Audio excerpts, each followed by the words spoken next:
बहुत सारी चीजें उसमें उस आहुति में अच्छी अच्छी चीजें जलाई जाती हैं। वायुमंडल में वो चीजें फैलती हैं। हम आप श्वास लेते हैं, ऑक्सीजन लेते हैं और कार्बन डाइऑक्साइड छोड़ते हैं। मतलब लेते हैं बढ़िया और हम लोग के अंदर से जो बाहर जाता है वो खराब चीज होता है। तो हम सारे लोग श्वास नहीं लेंगे तो कैसे चल पाएंगे? लेना तो जरूरी है, लेकिन ये भी ध्यान में रखना है कि इतनी महत्वपूर्ण चीज जो गॉड गिफ्ट है, जो मालिक ने दे रखा है, जिससे तबीयत खराब हो जाती है, अभी किसी की ऑक्सीजन लेवल कम हो जाए, इसकी आवश्यकता पड़ जाए, उस समय समझ में आता है वकील साहब कि कितना महंगा ऑक्सीजन है, अभी मिलता नहीं ऑक्सीजन, तो कितनी हालत खराब होने लगती है हॉस्पिटलों में। थोड़े दिन पहले मतलब कोरोना काल चला था, तमाम कंडीशन ऐसे हो गए थे कि ऑक्सीजन उपलब्ध नहीं हो रहा था, लोग उसके अभाव में जीवन खत्म हो जाता था, दम घुटने लगता था, बहुत सारी कंडीशन ऐसे खराब आ जाती, तब लगता था कि ऑक्सीजन का कितना बड़ा महत्व है। लेकिन धन्य है प्रभु, आप कितनी बड़ी कृपा है आपकी। जन्म होता है तभी वो मुफ्त में दे देता है और अंत समय तक मुफ्त में हम लोग आते हैं। ये किसने दे रखा है? ये प्रकृति प्रदत्त चीज है, गॉड गिफ्ट है, जो कि स्वतः दे दिया है। जब जरूरत पड़ती है हम उसको प्रयास करते हैं मशीनरी के द्वारा कि थोड़ा सा उपलब्ध हो, तो लगता है कितना कीमती चीज है। एक चीज ध्यान दीजिएगा, जो सबसे कीमती चीज है, बहुत ज्यादा अनमोल चीज है, वह बड़े सस्ती मिलती है, लेकिन ध्यान नहीं वहां पे जाता है। सबसे अनमोल चीज बड़ी सस्ती मिलती है, यहां तक कि फ्री में मिलती है, लेकिन लोगों का ध्यान नहीं जाता है। जैसे उदाहरण दे रहा हूं, अभी हम लोग को कहीं यात्रा में जाना है, ट्रेन से जाना है या जहां भी जाना है, दूर जाना है, तो हम लोग घर से कुछ इंतजाम कर लेते हैं। माताएं बहनें बना के टिफिन दे देती है, रास्ते के लिए दे देती है कि लीजिए, और रास्ते में जरूरत पड़े तो नाश्ता पानी कर लीजिएगा। घर से नाश्ता पानी मिल जाता है, लेकिन उससे कीमती चीज, भोजन से भी कीमती चीज कोई और है जिसका हम ध्यान कम देते हैं। सोचते हो तो मिल ही जाएगा। भोजन जितना जरूरी है प्रेमियों, उससे ज्यादा जरूरी पानी है। लेकिन सोचते हैं चलो पानी तो कहीं भर लेंगे ना, स्टेशनों को भर लेंगे, कहीं मिलता है ले लेंगे अपना बॉटल में, या नहीं भी लेंगे तो उपलब्ध है, मिल जाएगा। देखिए, जरूरी भोजन से पानी है, पानी का प्रबंध करके लेके नहीं जाते। अब तो थोड़ा थोड़ा हो गया है फैशन, ले लो यहीं पे, लेकिन फिर भी वो उपलब्ध है। ज्यादातर फ्री में पानी मिल जाता है। कहीं जाइए किसी के हैंड पाइप पे भर लीजिए, कोई बोलेगा थोड़ी क्यों पानी लिए, है कीमती ज्यादा, मिलता है फ्री में, बात तो सही है। लेकिन उससे भी कोई कीमती चीज है जो कि उससे भी फ्री मिलता है, उस पर ध्यान बड़ा कम जाता है। पानी तो भाई पैसे से भी खरीदना पड़ रहा है, ऐसे भी मिल जाता है लेकिन पैसे से भी मिल रहा है, लेकिन उससे भी कीमती चीज है और उससे भी मतलब सस्ता मिलता है। सस्ता का बोलो तो लगता ही नहीं है। वो क्या है? हवा। वो क्या है? ऑक्सीजन, हवा। जहां जाइए उपलब्ध है। धन्य है प्रभु, ये तेरी दी हुई वस्तु है। हम उसका कभी ध्यान नहीं देते हैं कि मुझे हवा भी लेके चलना है, ऑक्सीजन भी लेके चलना है। अरे वो तो फ्री में मिलता है, उसके बिना एक दिन एक पल भी नहीं चल पाएगा आदमी। इतना कीमती चीज मालिक ने दे रखा है। यदि वहां इस संसार को बसाया है, व्यवस्था भेजा है, तो व्यवस्था भी दिया है।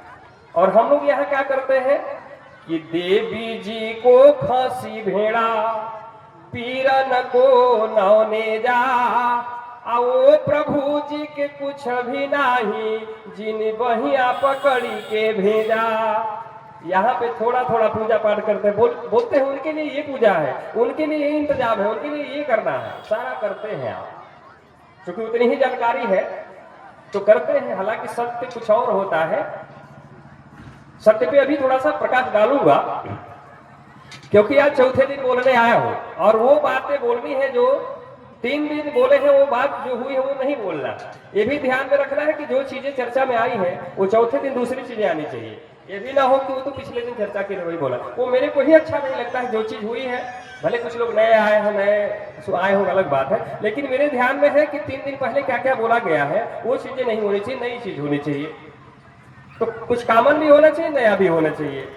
तो मैं ये कह रहा था कि किसके लिए क्या चाहिए इसका ध्यान रखते हैं, और जिस मालिक ने यहाँ भेजा उसके लिए क्या होता है। एक विडंबना है, लोग कहते हैं माँ है, माँ है, उनके लिए जीव हत्या भी करते हैं। जरा बताओ, यहाँ पर माताएं हैं, कोई भी माँ है और उसके लिए सभी पुत्र है बराबर है, तो शक्ति माँ जो है वो उसके तो नजरों में सभी बराबर है ना। तो कोई माँ ऐसा होगी जो कहेगी कि हमारे बेटे को काटो और मैं खाऊंगा, ऐसा हो नहीं सकता है। एक अंधविश्वास है ये, ऐसा होता नहीं है। यदि ऐसा श्रद्धा है तो भाई ले जाइए, उनके नाम पे चढ़ा के छोड़ दीजिए। लेकिन उसकी हत्या की जाती है, उसकी बलि दी जाती है और बड़े प्रेम से कहते हैं इसको बनाओ और फिर खाया जाएगा। कितना अंधविश्वास है प्रेमियों। एक जीव की हत्या कर रहे हो, एक किसी के पुत्र की, किसी के बच्चे की हत्या कर रहे हो और अपने बच्चे की सुरक्षा के लिए आपके मन में भाव है कि मेरे बेटे की सुरक्षा होएगी, इसलिए मैं तेरे को दूसरे के बच्चे की बलि दे रहा हूं। ऐसा संभव नहीं हो सकता है। एक दूसरे के बच्चे की आप हत्या करवा रहे हो और अपने बच्चे की सुरक्षा की मांग कर रहे हो। किससे? मां से, शक्ति से। तो मां तो सबकी मां होती है ना। तो भाव भला मां ऐसा कैसे स्वीकार कर सकती है कि मेरे को प्रसन्न करने के लिए किसी को हत्या करके लाओ, मैं खुश हो जाऊंगी, फिर तेरे बच्चे की सुरक्षा कर दूं? ऐसा होता नहीं है। शक्ति को प्रणाम है और मां सबके लिए है।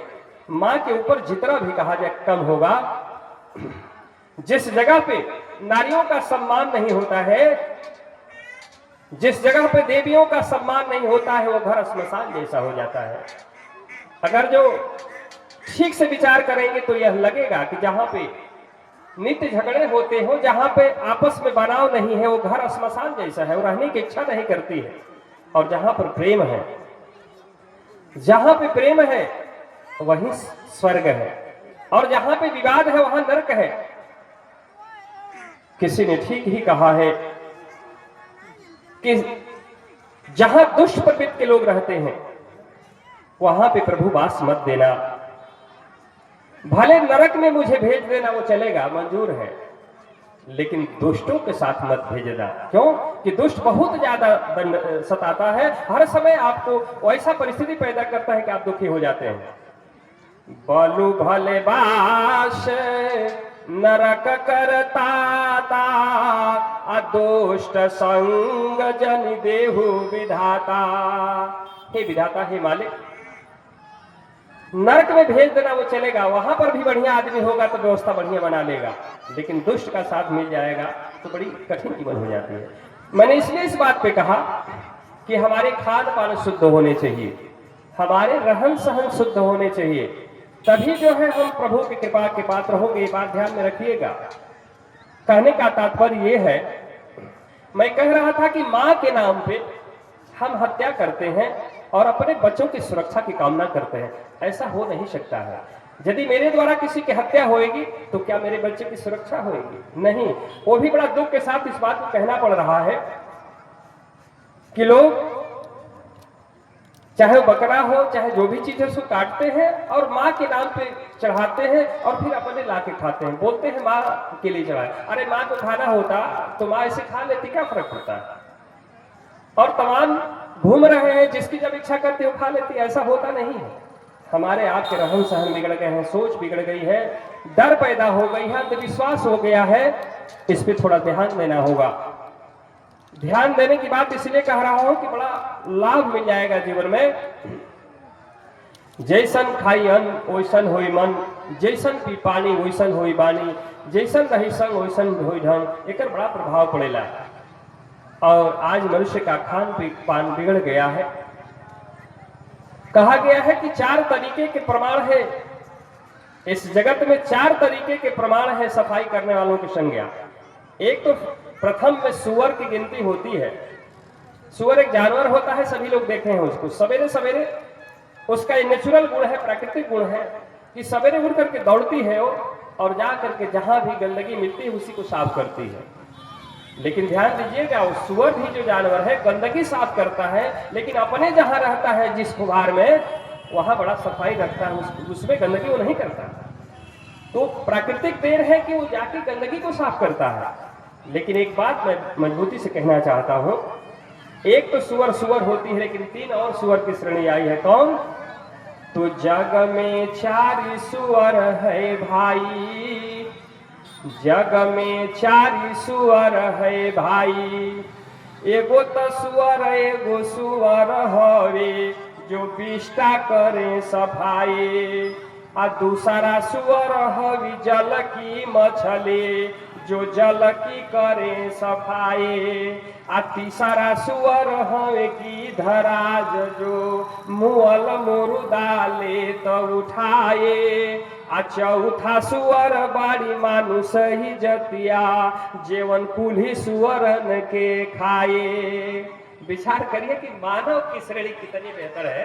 बोलता है बड़ा बेहतर आदमी है, खूब शाम को पार्टी करता है, खाता है, सवेरे नहा के मंदिर भी पहले पहुंच जाता है, तीर्थ स्थलों में तो पहले जाता है। अरे चलो घूम लिया जाए, क्या फर्क पड़ता है, कितना लगेगा। विचार करो, एक का मैंने दिया कि पहली सुअर तो जो है नेचुरल गुण है कि गंदगी को साफ करती है, लेकिन ऐसे भी कुछ मानव हैं जो कि सुअर को भी खाने का काम करते हैं। विचार करिए, सुअर तो है कि गंदगी खाती है, लेकिन ऐसे भी लोग हैं कि सुअर और गाय दोनों भी मर गई यदि और दोनों नदी में बह रही है तो उसको दोनों को मछली खा जाती है।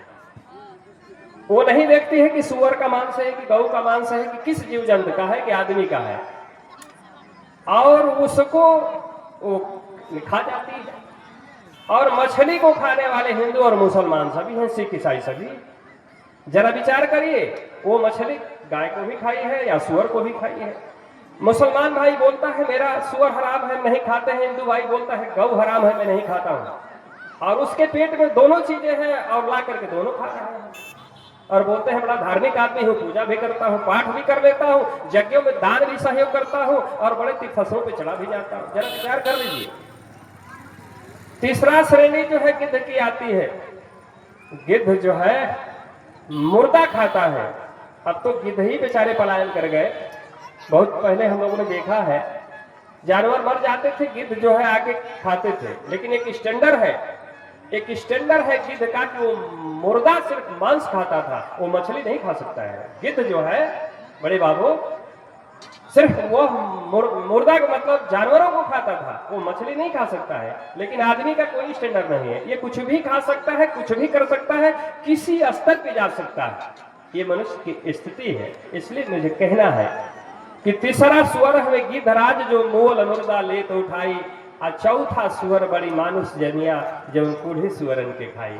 मनुष्य देखिए किस तरीके का है विचारवान। भले सुअर खा रही है, मछली बकरी खा रही है, सुअर खा रही है, गाय खा रही है, कुछ भी खा रही है, उसको लाके खा रहा है। ये तो बात छोड़ो, एक महत्वपूर्ण बात और इससे गंभीर बता रहा हूं कि घर बनाता है, पूजा घर भी उसमें रखता है। ये पूजा घर है, बड़ा सिस्टमेटिक तरीके से घर बनाता है। किस जगह पे कौन सी चीजें होनी चाहिए, कौन सा अग्नि कौन है, कौन क्या कहां क्या स्थापित करता है, बड़ा प्रेम से बनाता है। आपके अंदर विवेक है, आप ध्यान देते हो, घर बढ़िया बनाते हो, उसमें पूजा घर भी रखते हो। लेकिन ये घर कामयाब है तभी वो घर बना है। और इस घर को जिसने बनाया है वो कितना महान होगा। इतना छोटा सा घर, इतना छोटा सा मंदिर बनाता है, माँ के गर्भ में पहले पलता है। बिल्कुल किस तरीके से 9 महीना कोख में रहता है, फिर बाहर आता है बच्चा, फिर बढ़ता जाता है। धन्य है प्रभु तेरा, तूने कैसा मंदिर बढ़िया बनाया। वो मंदिर बढ़ता भी और घटता है। हम लोग जो बना देंगे बिल्डिंग मंदिर, 1 भी इंच इधर उधर हुआ तो बाहर आ जाएगा, कहे फट गया गिरेगा ये। लेकिन धन्य है वो जिसकी रचना इतनी सुंदर, जिसकी रचना इतनी सुंदर, वो कितना सुंदर होगा। वो कितना महान होगा जिसने ऐसी रचना बना दिया, जिन्होंने ऐसे मंदिरों को बना दिया। हम सारे मंदिर ही है, ये मन मंदिर है। नाम तो हम लोगों का दे दिया गया है, नाम जानेगा कि इस नाम से उनको जानेंगे, इस नाम से उनको जानेंगे। हम ही लोगों ने नामकरण भी किया है, इसलिए कि यहाँ रहने जानने के लिए इसकी जरूरत है। लेकिन धन्य है अपने रहने के लिए वो मंदिर बनाए। हम लोग मंदिर बनाते हैं, नाम उनका देते हैं। हम लोग मंदिर बनाते हैं तो नाम भगवान का देते हैं कि फलाना भगवान का मंदिर है, फलाना देवता का मंदिर है। और वो जो बना दिए हैं उसमें अपने रहने के लिए बनाते। ये मंदिर कामयाब है तभी वो मंदिर बनता है। इसलिए मैं इस बात को कह रहा था खान पान पे कि खान पान बिगड़ गया है, रहन सहन बिगड़ गया है, सोच बिगड़ गई है। पूजा घर बनाते हैं, ध्यान देते हैं। कुछ लोग ऐसे भाई हैं कहते हैं कि अरे भाई थोड़ा सा कई दिन हो गया है, हम लोग आज बने, पार्टी हो, मुर्गा बने। माताएं कहते नहीं नहीं घर में नहीं बनने देंगे। तो कुछ जगहों पे देखा हो बाहर लोग बर्तन रखते हैं, अरे घर नहीं बनेगा, बाहर हुआ बनेगा। और कहीं कहीं पे तो घर में भी बनता है, लेकिन कहीं कहीं पे शक्ति है, देवियों में माताओं में विरोध करते हैं, घर में नहीं आना चाहिए। कुछ जगहों पे यदि सारे लोग खाते हैं कोई फर्क नहीं पड़ता है। उसका प्रभाव क्या है, उसे नुकसान क्या है, इस बात को मैं बताना चाहता था कि जिस घर को, आइए आइए वीरेंद्र बाबू आइए, स्वागत है आपका। जिस घर को आप मंदिर बनाते हो, जिस घर को आप पवित्र घर समझते हो, उसी घर में बगल में आप मुर्दा जलाने का काम करते हो। ठीक है, घर में नहीं जलाते हो, बाहर जलाते हो ना, मुर्दा जलाते हो, तेल मसाला लगा के बढ़िया से पकाते हो, कहते हो बढ़िया बना है, मित्रों को बुलवा लेते हो, कहते हैं बड़ा अच्छा बना था, बड़ा बढ़िया बना था। क्या बना था? मुर्गा बना था ना, या मछली मीट जो भी लाते हो। जरा आप विचार करो, यदि घर का सदस्य प्रिय है, जो सब कुछ बनवाया है, वो यदि आज मर जाता है, बोलते हैं डेड बॉडी हो गई, इसको जल्दी 10-12 घंटे में यहां से हटाओ। लेट होता है तो बर्फ में रखते हैं, कहते हैं अरे ये बेकार हो गया, इसको हटाओ, सड़ेगा, या ये रहने लायक नहीं है। क्यों? जब इसमें से चेतना निकल जाती है, आत्मा निकल जाती है, रूह निकल जाती है, सोल निकल जाती है, तो इस बॉडी का, इस शरीर का कोई महत्व, अस्तित्व नहीं रह जाता है। यह अस्तित्व तभी है हम लोगों का जब इसके अंदर जो पावर है, बोल रहा है, वह है, तभी इसका महत्व है। अंतर देखो आत्मा, आत्म पेखे पीव, अपीव जीव में मिल रहा दूध मध्य जिम घेव। जिस तरीके से दूध के अंदर घी समाहित है, यदि इस बात को कहें तो सभी लोग मानने को तैयार हो जाएंगे। तो यदि ये बात सत्य है तो ये भी बात उतनी ही सत्य है। थोड़ी जो वस्तु जैसा रहे वाकु तैसा जान, और यही है ब्रह्म विद्या का ज्ञान। जिस तरीके की वस्तु है उसका उस तरीके से स्वागत भी होना चाहिए। कम से कम 10-20 कुर्सियां यहाँ पे रख ही लेना चाहिए। कुछ जो जिस तरीके का है कुछ ध्यान देना चाहिए। हर जगहों पे व्यवस्था बनाई गई है। अभी कोई प्रशासनिक अधिकारी आ जाए, अभी कोई बड़े लेवल का कोई इस तरीके का आ जाए, तो उसको हम नीचे नहीं बैठा सकते। एक गरिमा है, एक महिमा है, एक मर्यादा है, एक स्थान तो मुझे देना ही चाहिए। हालांकि सबके समादर भाव है, फिर भी मुझे कुछ ध्यान ऐसा रखना चाहिए, और हर जगहों पे रखा जाता है। इसलिए कुछ ऐसा 10 कुर्सियां मंगवा के रखना है। अब कम है तो कि जिस घर में मुर्दा बनता है, विचार करें माताएं बहनें, हम पूजा करते हैं, नहा लेते हैं, कहते हैं शुद्ध हो गए, कल फिर काम कर लेंगे। घर का प्रिय सदस्य यदि देहांत हो गया, उसके शरीर छूट गई, जिसको कहते हैं लोग मर गए व्यक्ति, तो जरा विचार करिए, जो व्यक्ति मर जाता है नीचे सुलाता है, आदमी कहता है जल्दी इसको भूया नीचे भूज सेज दीजिए, उसको नीचे सुला देता है। इससे घृणा हो जाती है, लोग डरने लगते हैं। कितने तो कपार पे कपड़ा बांधने लगते हैं, कितने तो कहते हैं अरे मुर्दा दिखाई दे दिया, जाते हैं रास्ते में कहते हैं मुर्दा दिखाई दे दिया।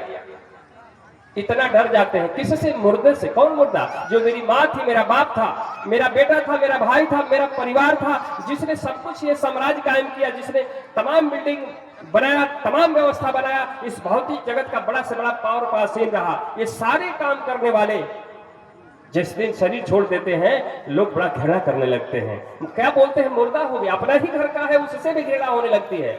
और बाहर से, बाजार से मुर्दा खरीद के लाते हैं और बड़े प्रेम के साथ उसको बनाते हैं, तेल में मसाला लगा करके, और बड़े प्रेम से मिल करके खाते हैं, बोलते हैं बहुत बढ़िया बना था, आज पार्टी बड़ी अच्छी थी। मैं ये कहना चाहता हूँ प्रेमियों, इस घर को श्मशान घर मत बनाओ, और इस पेट को कब्रिस्तान मत बनाओ।